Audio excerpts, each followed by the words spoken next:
വിട്ടുകൊടുക്കോ? Hitler പീഡിച്ചിറക്കി രണ്ടാണോ അങ്ങ് പൊട്ടിച്ചു. അയ്യോ, എന്നിട്ട് അയാൾ വന്ന് പറയാണേ അയാൾ ഇയാളുടെ ഭർത്താവാന്ന്. ഞാൻ അപ്പൊ തന്നെ അപർണയോട് ചോദിച്ചു. അപർണയ്ക്ക് അറിയില്ല എന്ന് പറഞ്ഞു. അപർണ അങ്ങനെ പറഞ്ഞോ? ആ പറഞ്ഞു. ദേ ഹിറ്റ്ലറും കേട്ടതല്ലേ, പറഞ്ഞില്ലായിരുന്നു? പറഞ്ഞു.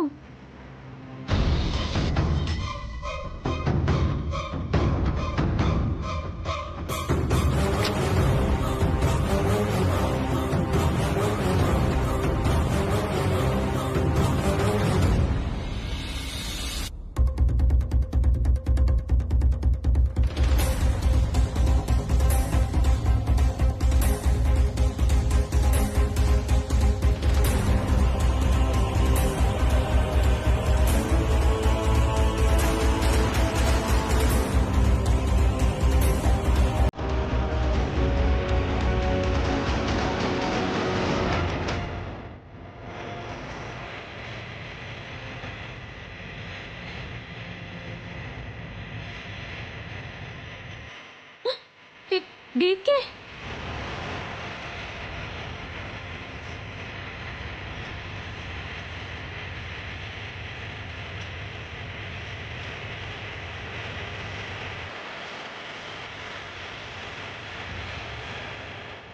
ഇത് അപർണയുടെ വീടാ. നിങ്ങൾ ഇവിടെ കയറി പ്രശ്നം ഉണ്ടാക്കരുത്. ഈ വീട്ടിൽ കയറരുതെന്ന് പറയാൻ താനാരാ? നിങ്ങൾ ഇങ്ങനെ പ്രശ്നം ഉണ്ടാക്കാൻ നിന്നാ പോലീസിനെ അറിയിക്കേണ്ടി വരും. പറഞ്ഞേക്കാം. ആ, അറിയിച്ചോ? അറിയിക്കേ, വിളിച്ചറിയിക്കേ. ഞങ്ങളുടെ കാറിന് മുന്നിൽ എടുത്തു ചാടിയ കുട്ടിയാ. അവളെ ഹോസ്പിറ്റലിൽ കൊണ്ടുപോയി ഡോക്ടറെ കാണിച്ച് സുരക്ഷിതമായി അവളുടെ അമ്മയുടെ മുന്നിൽ എത്തിച്ചു. അതിനിടയിൽ നിങ്ങൾ പ്രശ്നം ഉണ്ടാക്കുന്ന എന്തിനാ? നിങ്ങളുടെ ഉത്തരവാദിത്തം കഴിഞ്ഞല്ലോ, ഇനി ഞാൻ എന്റെ ഉത്തരവാദിത്തം കാണിക്കാം. ഇറങ്ങ്, ഔട്ട്. അങ്ങനെ ഇറങ്ങി പോകാൻ പറയാൻ ഇയാൾക്ക് എന്താണ് അവകാശം?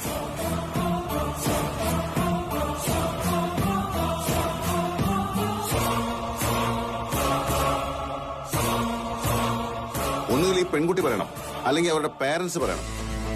ഇയാളെ അറിയില്ല എന്ന് ഈ പെൺകുട്ടി പറഞ്ഞു കഴിഞ്ഞല്ലോ.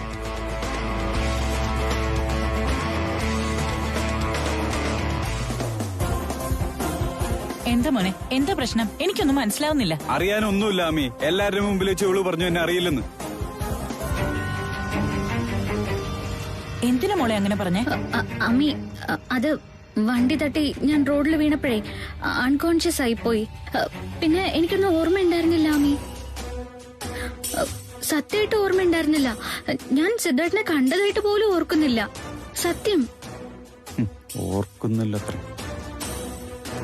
ഇല്ല, സത്യമായിട്ട് ഓർക്കുന്നില്ല. കണ്ടോ കണ്ടോ, തലയടിച്ച് വീണതിന്റെയാണോ? നോക്കിക്ക്, ഒരാഴ്ച കഴിയുമ്പോൾ അവള് തല ഇറങ്ങി വീഴും. അത് കഴിഞ്ഞ പിന്നെ കോമി. നിർത്ത പ്രഭേ.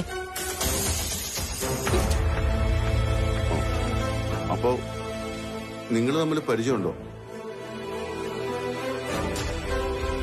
മോനെ, ഇതെന്റെ മോൻ സിദ്ധുവാ. അപർണ മോളെ കല്യാണം കഴിക്കാൻ പോകുന്നത്. സിദ്ധാർത്ഥ് നാരായണൻ?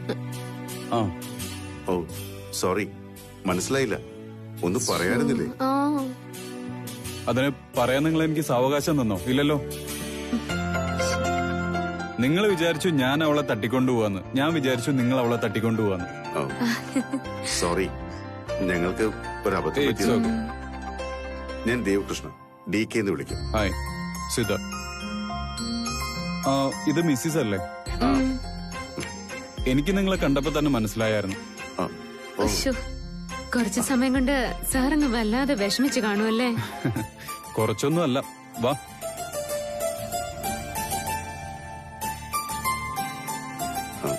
അതെ, ആളെ മനസ്സിലാവാതെ എന്തൊക്കെയോ പറഞ്ഞു. സോറി. ഞാനും ഓർമ്മയില്ലാതായപ്പോ എന്തൊക്കെയോ പറഞ്ഞുപോയി. സോറി. എന്തായാലും കൂടുതൽ കുഴപ്പമൊന്നും പറ്റിയില്ലല്ലോ. ആമി, കുഴപ്പമുണ്ടോ ഇല്ലയോ എന്നുള്ളത് പറയാൻ വരട്ടെ. സിദ്ധു, നീയാണ് നിന്റെ വണ്ടിയിൽ ഇവളെ ഇവിടുന്ന് വിളിച്ചുകൊണ്ട് പോയത് ആണേ? പിന്നെ എങ്ങനെ ഇവൾ ഇവരുടെ വണ്ടിയുടെ മുമ്പിൽ ചാടി? അതിനുള്ള ഉത്തരം ആദ്യം നിങ്ങൾ രണ്ടുപേരും പറ. നമ്മുടെ അറിവിലും അനുഭവത്തിലും ഒരു നല്ല കക്ഷി അല്ല റിയ. എന്ത് പറയാനും എന്ത് ചെയ്യാനും മടിക്കാത്ത ആളാവും. ബാലുവിനോടും ഒട്ടും സ്നേഹമില്ല റിയയ്ക്ക്. ഉണ്ടായിരുന്നെങ്കിൽ അവൻ മരിച്ചിട്ടില്ലാന്ന് അവൾക്ക് ആമിയോടെങ്കിലും ഒന്ന് പറയായിരുന്നില്ലേ?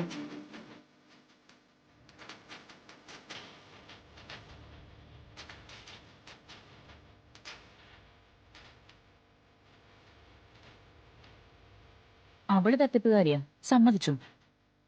പക്ഷെ ബാലു, അവൻ എന്തുകൊണ്ട് എന്നോട് എന്റെ മുമ്പിൽ വന്ന് നടന്നൊന്നും പറഞ്ഞില്ല?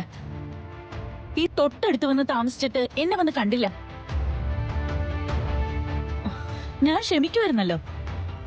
മുമ്പും അവന്റെ പല കുരുത്തക്കേടുകളും ഞാൻ ക്ഷമിച്ചിട്ടുണ്ട്. മക്കളുടെ ഏത് തെറ്റിന് മാപ്പ് കൊടുക്കുന്ന കോടതിയാണ് അമ്മയെന്ന് ബാലു തന്നെ എന്നോട് പറഞ്ഞിട്ടുണ്ട്.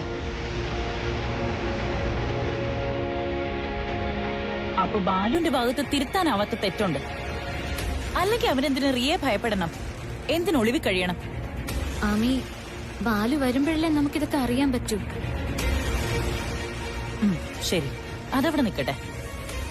നീ പറഞ്ഞതുപോലെ ബാലു നിരപരാധിയാണെന്നും എല്ലാ കുഴപ്പത്തിനും കാരണം റിയ ആണെന്നും ഇരിക്കട്ടെ. ബാലു തിരിച്ചു വന്നാ സിദ്ധുവിനെ ഒഴിവാക്കി നീ അവനെ കല്യാണം കഴിക്കാൻ സമ്മതിക്കോ? ഇനി നീ അങ്ങനെ പറഞ്ഞാൽ തന്നെ സിദ്ധു അതിന് സമ്മതിക്കുമെന്ന് എനിക്ക് തോന്നുന്നുണ്ടോ? പറയ്, പറ.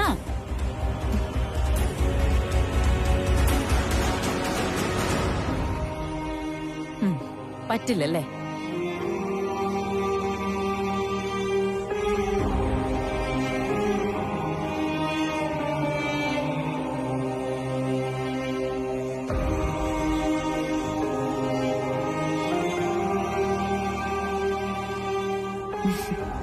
സിദ്ധു, നിന്നെ ദേഷ്യം പിടിപ്പിക്കാനായിട്ട് തന്നെയാ അപർണ അങ്ങനെ പറഞ്ഞത്. അല്ലാതെ ബാലുവിനെ കല്യാണം കഴിക്കാനൊന്നുമല്ല. അതെന്താ മമ്മി അങ്ങനെ പറഞ്ഞു? പെണ്ണിനെ മനസ്സിലാക്കാൻ നിങ്ങൾ ആണുങ്ങൾക്ക് അത്ര മിടുക്കൊന്നുമില്ല. എന്നാ ഒരാണിന്റെ മനസ്സിൽ എന്താണെന്ന് കൃത്യമായി വായിച്ചെടുക്കാൻ ഒരു പെണ്ണിന് കഴിയും. ശരി, സമ്മതിച്ചു. മമ്മി അപർണയുടെ കാര്യം പറ. അപർണയ്ക്കെന്നല്ല, ഒരു പെണ്ണിന് ഒരാളോട് സ്നേഹം തോന്നിയ പിന്നെ അത് മാറ്റി ചിന്തിക്കാൻ പറ്റില്ല. അത് ആത്മാർത്ഥമാണെങ്കിൽ വേരുറച്ചതായിരിക്കും. മരണം വരെ അത് അവളുടെ ഹൃദയത്തിൽ നിന്ന് മാഞ്ഞു പോവില്ല. അതുകൊണ്ട് അപ്പൂന് നിന്നെ മറക്കാൻ പറ്റില്ല. മമ്മി ഈ പറയുന്ന ആത്മാർത്ഥ സ്നേഹമേ അപ്പൂന് ആദ്യം തോന്നിയത് ബാലുവിനോടാണെങ്കിലോ? അല്ല, ഒരു വീട്ടിൽ ഒരുമിച്ച് വളർന്ന രണ്ടു പേര് തമ്മിൽ സ്വാഭാവികമായി ഉണ്ടാകുന്ന ഒരടുപ്പം അതേ ബാലുവിനോട് അപർണയ്ക്കുള്ളൂ. ആ കുട്ടിയുടെ സ്നേഹം അത്രയും നിന്നോടാ. അത് മമ്മിക്ക് ഉറപ്പുണ്ടോ? എന്താ, നിനക്കുറപ്പില്ലേ? അതുകൊണ്ടല്ല മമ്മി, അവൾ എന്റെ മുഖത്ത് നോക്കി പറഞ്ഞതേ ബാലുവിന്റെ കൂടെ പോകുന്നു. നിന്റെ ചോദ്യം അങ്ങനെ ആയിരുന്നില്ലേ? ദേ, മമ്മി പറഞ്ഞിട്ടല്ല ഞാൻ അങ്ങനെ ചോദിച്ചേ. ഞാനെന്ത് പറഞ്ഞു? ബാലു വന്നാ അപ്പൊ നിന്നെ ഒഴിവാക്കുമെന്ന് ചോദിക്കാൻ ഞാൻ പറഞ്ഞോ? ഇല്ലല്ലോ. മമ്മി, ഉള്ളു നിറയെ സ്നേഹമായിട്ട് നടക്കുന്ന ആളോട് നീ എന്നെ വിട്ടുപോകുമെന്ന് ചോദിച്ചാ എന്തായിരിക്കും മറുപടി? പറ, എന്തായിരിക്കും? മമ്മി, ഞാൻ അങ്ങനെ അല്ല ചോദിച്ചേ. ബാലു തിരിച്ചു വന്നാ അപർണ എന്ത് ചെയ്യും, എന്ത് നിലപാട് സ്വീകരിക്കും, അത്രേ ഞാൻ ചോദിച്ചുള്ളൂ. ആ ചോദ്യത്തിന്റെ അർത്ഥം എന്താ? സിദ്ധുദേ, നല്ല അന്തസ്സായിട്ട് ഒരു പെണ്ണിനെ സ്നേഹിക്കുകയും അവളെ തന്നെ വിവാഹം കഴിക്കുകയും 10-32 വർഷമായിട്ട് ആ സ്നേഹത്തിന് ഒരു മങ്ങല് പോലും ഏൽക്കാതെ ജീവിക്കുകയും ചെയ്യുന്ന ഒരു പപ്പയുടെ മകനാ നീ. ആ മനുഷ്യനെ പേരുദോഷം ഉണ്ടാക്കല്ലേ എന്റെ പൊന്നുമോനെ.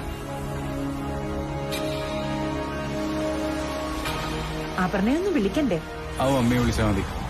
ഞാനോ? ആ കുട്ടിയെ കാറിൽ നിന്ന് ഇറക്കി വിട്ടതേ ഞാനല്ല. ഞാൻ കാരണമല്ല DKയുടെ കാറിന്റെ മുന്നിൽ ചെന്ന് വീണത്. നീയാ വിളിക്കേണ്ടത്. അയാൾ വേണമെങ്കിൽ ഇങ്ങോട്ട് വിളിക്കട്ടെ. വിളിച്ചില്ലെങ്കിലോ? അങ്ങോട്ട് വിളിക്കട്ടെ എന്ന് നിന്നെ പോലെ തന്നെ വാശിയുമായിട്ട് അപർണ ഇരുന്നാലോ? വാശിയാണെങ്കിലേ അപർണ വാശി പിടിച്ചിരിക്കത്തുള്ളൂ. വാശിയാണെങ്കിൽ വാശി. അത് പറ്റില്ല. വിളമ്പിയ ചോറ് മുഴുവൻ കഴിക്കണം. കഴിക്കാതെ പറ്റില്ല. കഴിക്കാൻ.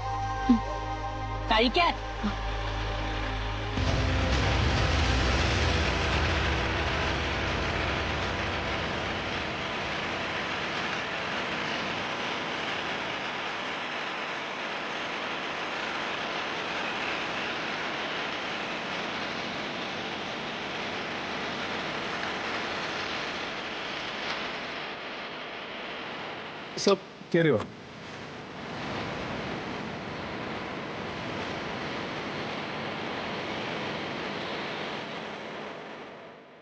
എവിടെ? സാറിന്റെ കാര്യം ഇപ്പൊ ആലോചിച്ചു. ഓ, നിന്റെ കാര്യം ആലോചിച്ചേ കൊറേ കാലമായിട്ട് നടക്കുക ഞങ്ങള്. എന്ത് കാര്യം? കാര്യങ്ങളൊക്കെ ദാ അങ്ങോട്ട് പറഞ്ഞാ മതി.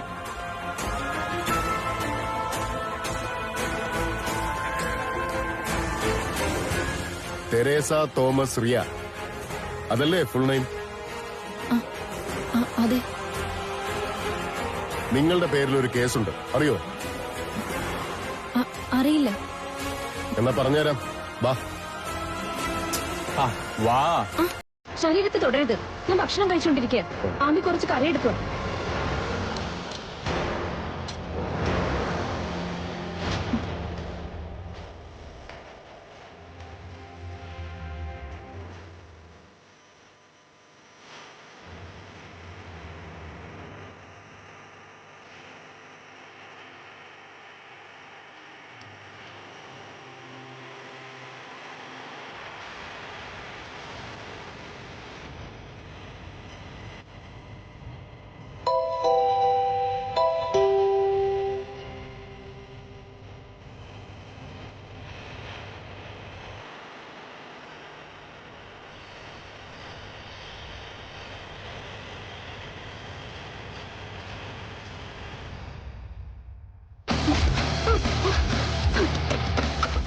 ചെല്ലേ.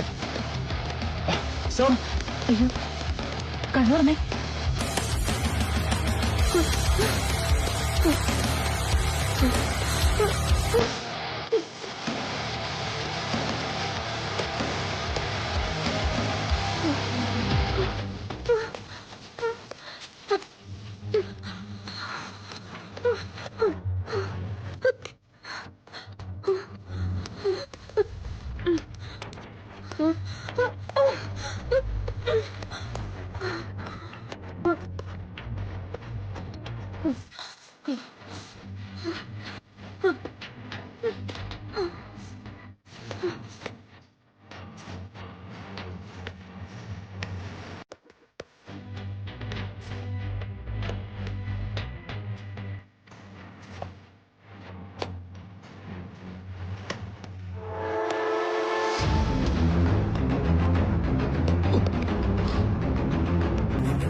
അങ്ങോട്ടല്ലേ?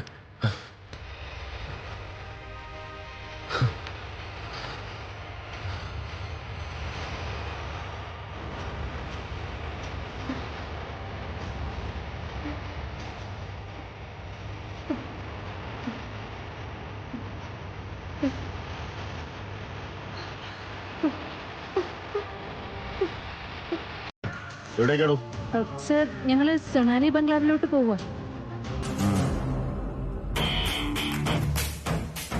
നിങ്ങൾ സൊനാലിയിലെ ആരാ? ഞാൻ സിദ്ധാർത്ഥിന്റെ ചേട്ടന്റെ വൈഫ്. എന്തിനാ സർ കൈ കാണിച്ചത്?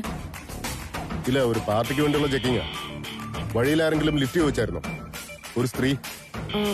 സർ, ഈ തലമുടി ബോയ്ക്കട്ട് ചെയ്ത ഒരാളാണോ സർ? അതെ, നിങ്ങൾ കണ്ടായിരുന്നോ? ആ പള്ളി ജംഗ്ഷനിൽ വെച്ച് ആള് ഞങ്ങളെ കൈ കാണിച്ചായിരുന്നു. കണ്ടായിരുന്നോ? ഞങ്ങള് വണ്ടിയൊന്നും നിർത്തിയില്ല സർ. എന്തെങ്കിലും പ്രോബ്ലം ഉള്ള ടീമാണോ സർ? ഓക്കെ, കുഴപ്പമില്ല, നിങ്ങൾ നോക്കും. വണ്ടി എടുക്കുക.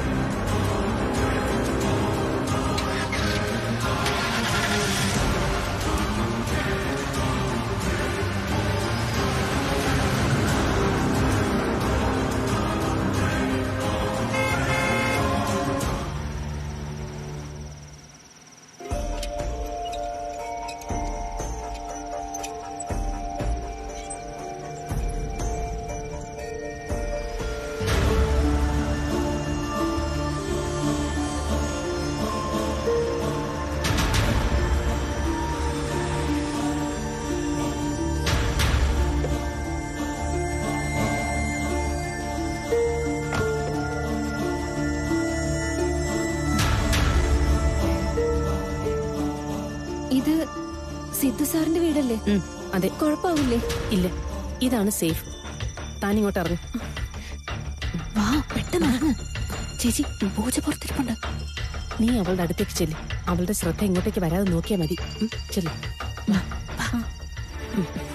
ഇങ്ങോട്ട് ഇറങ്ങും. വേഗം ചെല്ല്. കുഴപ്പമൊന്നുമില്ലല്ലോ? ഒരു കുഴപ്പമില്ല.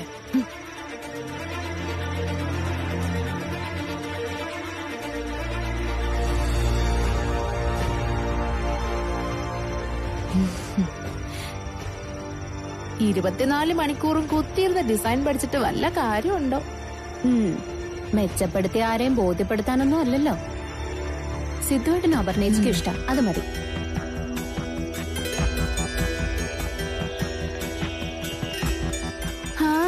കല്യാണം കഴിഞ്ഞാ നീ ആയിരിക്കുമല്ലോ ഈ ചീഫ് ഡിസൈനർ.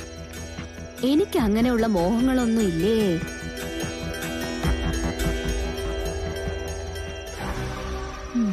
നോക്കട്ടെ.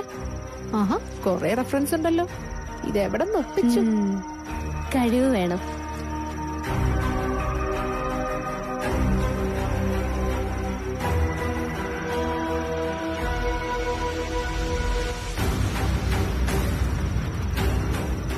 മുന്നു, നീ ഇങ്ങ വന്നേ. അവളെ ശല്യപ്പെടുത്തണ്ട. അവളെ IAS പരീക്ഷയ്ക്ക് പഠിക്കുക. Good night. പോയി കിടക്കാൻ നോക്ക്. ചെല്ല്, പോയി കിടന്നുറങ്ങ.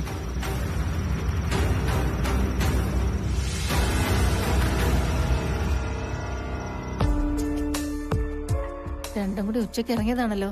എന്തെങ്കിലും കുന്നായ്മ ഒപ്പിക്കാൻ പോകുന്നതായിരിക്കും. ഭാവനെ വിളിച്ചിട്ട് കിട്ടുന്നില്ല എന്ന് പറഞ്ഞ് ശിവ എന്റെ നമ്പറിൽ വിളിച്ചായിരുന്നു. ആ, എന്നെ വിളിച്ചായിരുന്നു. സിദ്ധു വന്നില്ല ഇതുവരെ? ഇല്ല, വന്നില്ല. അവന് SP ഓഫീസിൽ പോയതാ. അന്വേഷണം തകൃതിയായിട്ട് നടക്കുകയാണല്ലോ. എന്നിട്ട് അവളെ കിട്ടിയോ? ആ റിയേ? അങ്ങനെയായിരുന്നെങ്കിലും വാർത്തയൊക്കെ വന്നായിരുന്നല്ലേ ചേച്ചി. സിദ്ധു മാത്രല്ല, ഈ കേസിലെ പപ്പ ഇടപെട്ടിരിക്കുക. ഈ രാത്രി വെളുക്കുന്നതിന് മുമ്പേ പോലീസ് അവളെ പൊക്കും. നീ നോക്കിക്കോ. ആ, പൊക്കിയാ കൊള്ളാം. നീ വടി. അതെ, അങ്ങ് പോവാന്നോ? രാത്രി കഴിക്കാനുള്ളതൊന്നും കഴിക്കുന്നില്ലേ? ഫ്രിഡ്ജിൽ വെക്കണോ അതോ കഴിക്കുന്നോ? ഞങ്ങള് കഴിച്ചോളാം. ആ, എവിടുന്നോ വെട്ടി വിഴുങ്ങിയിട്ട് വന്നിരിക്കുക. അതെ, എല്ലാവരും കിച്ചണിനകത്ത് എൻഗേജ്ഡ് ആയിരിക്കും. ആ സമയം നോക്കി അവക്ക് കുടിക്കാനുള്ള വെള്ളവും ഒരു പ്ലേറ്റും ഗ്ലാസും ഒക്കെ നീ പോയി എടുത്തോണ്ട് വരണം.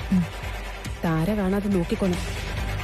നീ അകത്ത് അവരുമായിട്ട് സംസാരിക്കുന്ന സമയത്ത് ഞാൻ പുറത്തിറങ്ങി റിയെ പഴയ സെർവൻ കൊണ്ടാക്കാം. വേറെ ആരും അതിനകത്ത് കിടക്കുന്നില്ലല്ലോ. അല്ല ചേച്ചി, കീ ആരുടെ കയ്യില? കീയൊക്കെ എന്റെ കയ്യിലുണ്ട്.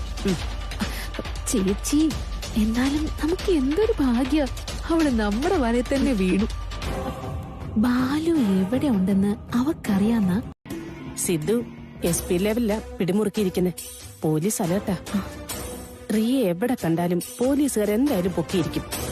അതുകൊണ്ട് ഏറ്റവും സേഫായിട്ട് ഇയാൾക്ക് കഴിയാനുള്ള സ്ഥലം ഇപ്പൊ ഇവിടെ തന്നെയാ. പരാതിക്കാരന്റെ വീട്ടിൽ പ്രതി എന്തായാലും ഉണ്ടെന്ന് പോലീസ് സംശയിക്കാനേ പോകുന്നില്ല. നിങ്ങൾ എന്തിനാ എന്നെങ്ങനെ സഹായിക്കുന്നേ? റിയയ്ക്ക് ബാലുവിനെ കണ്ടെത്തണം. കൽത്തോട്ടത്തിൽ നിന്ന് അവൻ വഴി കഴിയുന്നത്ര പണവും നേടണം. ഞങ്ങൾക്ക് ബാലുവിനെ മുൻനിർത്തി അപർണെ സിദ്ധു ആയിട്ടുള്ള കല്യാണവും മുടക്കണം. സോ നമ്മൾ തമ്മിൽ ഒരു ധാരണയിലെത്തുന്നു. ഇതാണ് ഔട്ട്ലൈൻ. ഇനി അങ്ങോട്ട് എന്ത് വേണമെന്ന് ഞാൻ കൃത്യമായിട്ടങ്ങ് പറയാം. താൻ അതങ്ങ് അനുസരിച്ചാ മാത്രം മതി. ഓക്കെ ആണോ? ആണോ?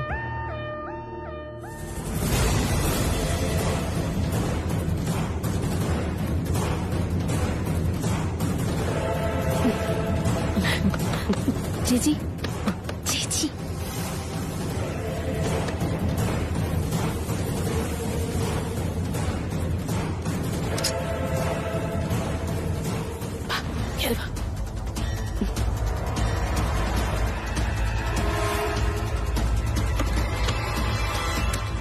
കഴിക്കാനുള്ളതല്ല ഇതിനകത്തുണ്ട്.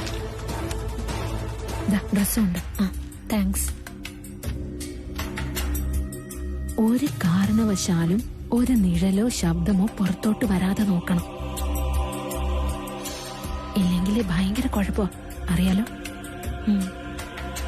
ഇങ്ങനൊരാൾ ഈ മുറിയിലുള്ള കാര്യം സെർവന്റ് താരയോ ആയിരിക്കുന്ന പൂജയോ എന്തിനാ സെക്യൂരിറ്റി പോലും അറിയാൻ പാടില്ല. അതെ, ഇവിടുത്തെ നമ്മുടെ ഡ്രൈവറെ അവൻ നമ്മുടെ ആളാ. അവൻ നമ്മുടെ കൂടെ നിന്നോളും. ശരി, നീ കഴിച്ചോ. എന്നിട്ട് സുഖമായിട്ട് കിടന്നുറങ്ങിക്കോ. പിള്ളേരോടൊന്നും അഭിപ്രായം ചോദിക്കാൻ നിൽക്കണ്ട. ആമിയുടെ ആ ജോലിസരില്ലേ, നമുക്ക് രണ്ടുപേർക്കും കൂടി ഒന്ന് പോയി കണ്ടാലോ? ആ ജോത്സ്യര് തന്നെയാണല്ലോ പറഞ്ഞത് കല്യാണം നീട്ടിവെക്കാൻ. ഇനി ആളുണ്ടെന്ന് അറിഞ്ഞ സ്ഥിതിക്ക് ആ ഡേറ്റിൽ തന്നെ കല്യാണം നടത്താം. മാത്രമല്ല, ബാലുവിനെ പോലീസ് പിടിച്ചു കിട്ടിക്കൊണ്ടുവരുന്നതിന് മുമ്പ് ഈ കല്യാണം നടത്തുന്നതാ നല്ലത്. അങ്ങനെയുണ്ടെങ്കിൽ ഞാൻ നാളെ രാവിലെ അങ്ങോട്ട് വരാം. നമുക്ക് ഒരുമിച്ച് ജോത്സ്യരെ കാണാൻ പോകാം. ഞാൻ രാവിലെ ഒരു 8-8:30 ആകുമ്പോ അവിടെ എത്താം. ഓ,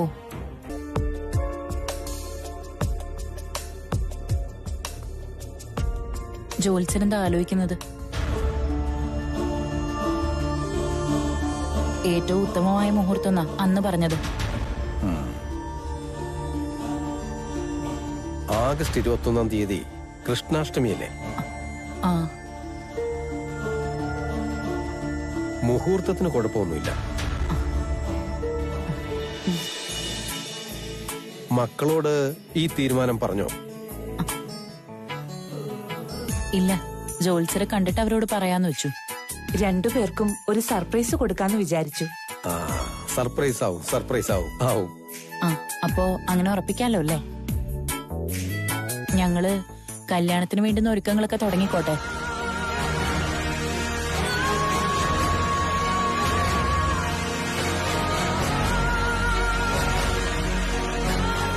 എന്തുപറ്റി?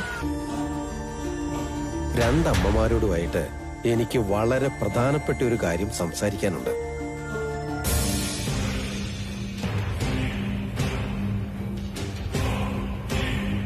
രണ്ടുപേരും മനസ്സിരുത്തി കേൾക്കണം.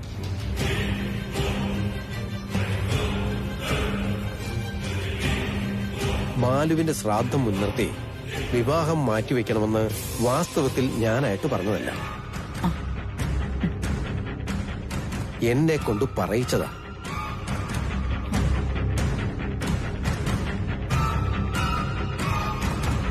പറയിച്ചെന്നോ? ആര്? അവര് തന്നെയാ, സിദ്ധാർത്ഥും അപർണയും. അയ്യോ, മനസ്സിലായില്ല. സിദ്ധാർത്ഥും അപർണയും ഒരു ദിവസം എന്നെ കാണാൻ വന്നു, ഒരാവശ്യമായിട്ട്. അവരത് അപേക്ഷാ രൂപത്തിൽ എന്നോട് പറയും.